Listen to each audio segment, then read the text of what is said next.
My name is Kim Katrin Milan. I identify as a queer, mixed-race Black woman. And I'm Teek Milan, and I identify as a trans man. My name is Olympia Perez, and I identify with the pronouns her, she, and they. My name is Sasha Alexander, and I use the pronouns he, she, and they, and ask that people mix it up.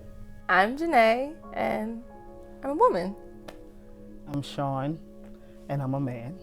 A man of trans experience, but a man nonetheless.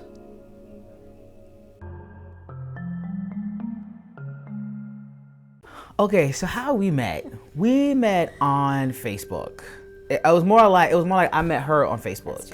So, okay, so long story short, I was friends with an old friend of hers, and you know how you sometimes go through other people's friends list, and I was going through the girl's friends list, and I found her, so I'm reading her page, and I'm like, oh my God, this girl's amazing. So, I started to send her messages like once a month. For months until she finally spoke to me. So every month it was like, hello, how are you? They were really nice messages. Right, nothing too creepy, nothing stalkery, just hey, hope you have a nice day. And then she finally responded, and I think within like 3 days we had like 3,000 messages between us on Facebook. Right? Definitely, yeah, I responded. And yeah, within 3 days we loved each other. Yeah.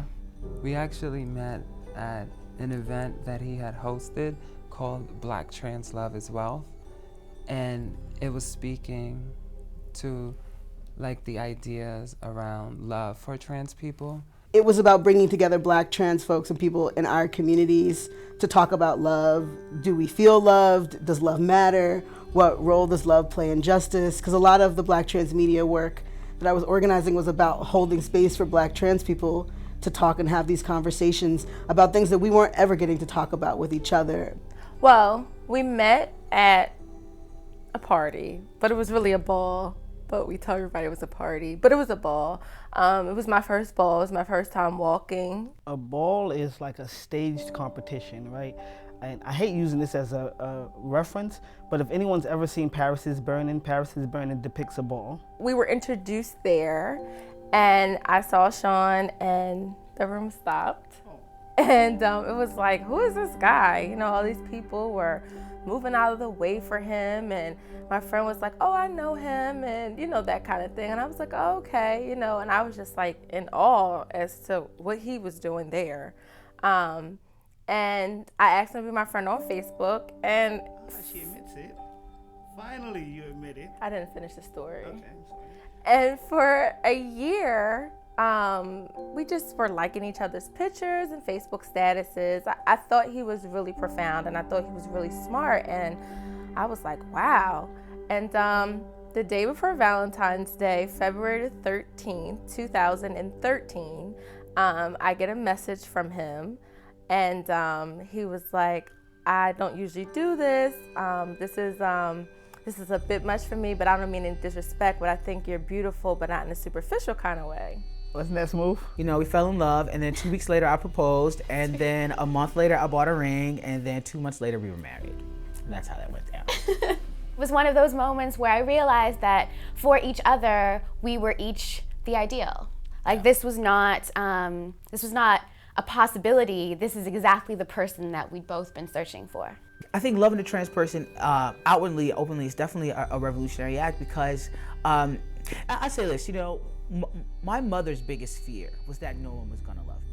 You know, the two things she was really afraid of was my safety, and that no one was gonna love me. And I think that's an idea that's commonplace, that transgender people aren't going to be loved, are going to receive love. Like our lives are just full of lots of detachment and lots of isolation, and that is true. There is a lot of isolation amongst the transgender community. There are lots of trans folks who are not receiving any love from their families, and it's hard for them to create partnerships. So when this does happen, it is a revolutionary act. You know, it's countering this dominant narrative that there's a pathology with transgender people. They're showing that we are happy and healthy, and we are deserving of love. Absolutely.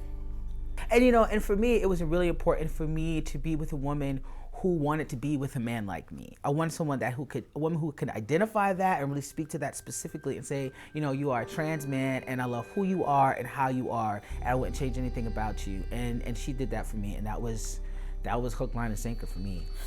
So She had such a presence and such a spirit, and I had never met her before, and I have built a lot with like Black trans community in particular over the years in New York City and all over. And so when I met her, I was like, who is this woman? And she had just come from this poetry reading, and so she was like, oh, I just read this poem, and I just like fell in love with her from the moment. In the poem, she says something about having a groom one day, like who, me, the boy, girl, the girl, boy, in this poem.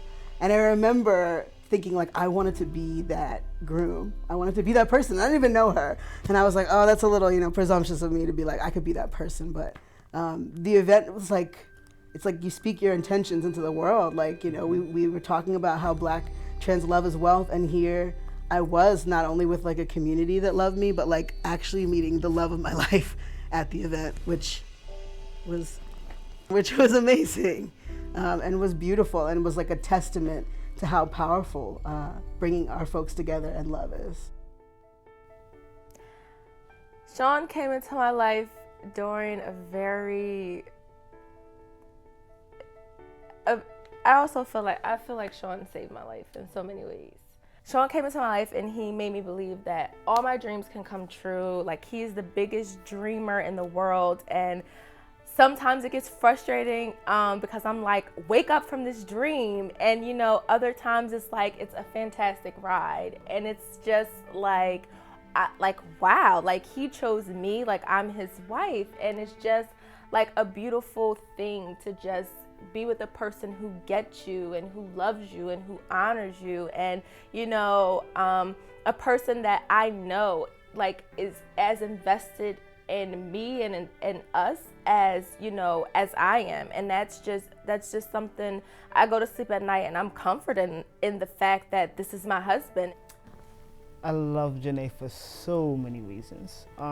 She's compassionate, she's passionate, she's so family oriented, she's loyal, she's not afraid to be vulnerable. Well, she's not afraid to be vulnerable with me. And I think that was something in myself that I lacked, and she's shown me how to be vulnerable, right?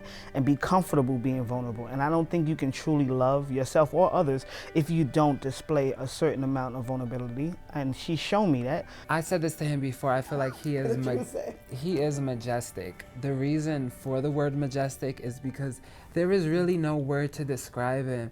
Who he is in the world, the aura that is around him. When I look at him for like 5 or 6 seconds, I don't know, I just feel like he is beautiful. He reminds me of who I am in the world. He reminds me that I deserve the love that I am getting, the love that I am surrounded by.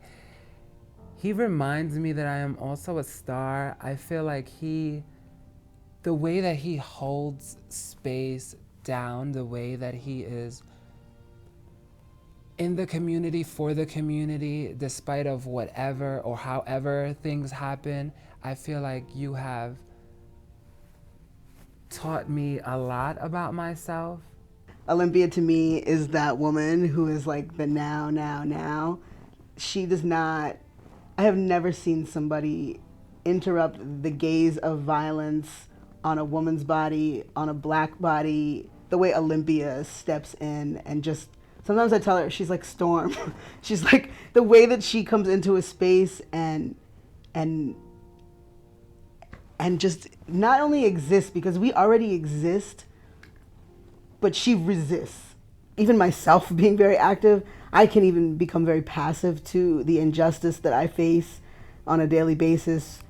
But Olympia speaks up and knows unapologetically that now is always the moment to do that in a way that is beautiful. And she does that as an activist, and she does that as an artist. I think maybe for me, when I think about family, Teak is really my family, and my extended community of people who I worked with have really been my family. After my grandparents passed, I don't really have a connection to my biological family. And I think for a lot of queer people, we can lose access to our family because of bigotry, because of all sorts of different kinds of violence. And so I think that it can feel really hard when you're making a family new, when people have all these specific ideas of what a family is supposed to look like. And so I guess maybe what is always really important to me, and is wanting to communicate to people that you can start over. And I think it's in falling in love with yourself and learning to respect and value the person that you are. You can start to find people who are also on a similar journey, and then start to create a family that actually honors you for the person that you are. Yeah, that's perfect. Thanks. That's perfect. Thanks, baby. You're welcome.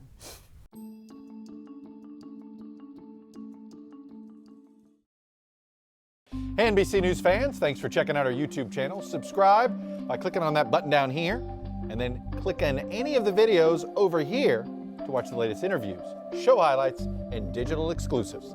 Thanks for watching.